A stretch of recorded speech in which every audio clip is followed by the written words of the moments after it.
और आपको खबर देंगे, GBA2 इलेक्शन ट्रिब्यूनल ने फैसला सुना दिया है। पीपल्स पार्टी के जमील अहमद फातेह करार पाए हैं।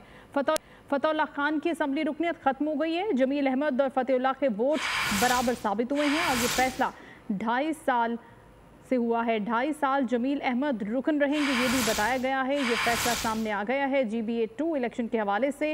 इलेक्शन ट्रिब्यूनल ने यह फैसला सुनाया है गिलगित बल्तिस्तान के हवाले से, जिसके मुताबिक पीपल्स जमील अहमद फातेह करार पाए हैं, जबकि फतेहुल्लाह खान की असम्बली रुकनियत खत्म हो गई है। जमील अहमद और फतेहुल्लाह के वोट बराबर साबित हुए हैं। फैसला 2.5 साल के लिए हुआ है। फतह जो मिली है वो 2.5 साल के लिए जमील अहमद रुकन रहेंगे, क्योंकि उनकी फतह का फैसला सुना दिया है। GBA2 इलेक्शन ट्रिब्यूनल ने यह फैसला सुनाया है गिलगित बल्तिस्तान के इलेक्शन के हवाले से, जिसमें पीपल्स पार्टी के जमील अहमद फातेह करार पाए हैं।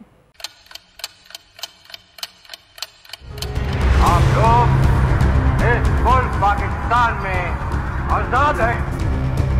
सहाफती उसूलों पर कारबंद। बोल न्यूज ने रखी रिवायत बरकरार। बोल न्यूज की जानिब से देखने वालों को यौम आजादी की बेहद मुबारकबाद। मुल्क भर से जश्न आजादी की तकरीबात बोल ने दिखाई अपनी स्क्रीन पर।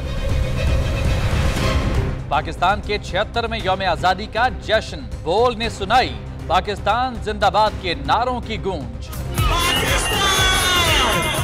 बोल की सबसे बड़ी ट्रांसमिशन में पाकिस्तान का नाम रोशन करने वालों ने दिए कौम को पैगामात। बेपनाह मुश्किलात का सामना करके इस मुल्क को हासिल किया। आजाद कौमों को बहुत सी कुर्बानियां देनी पड़ती हैं। 76 वालियों में आजादी का दिन जोश खरोश के साथ मना, क्योंकि जिंदाबाद पाकिस्तान ये है बोल की पहचान।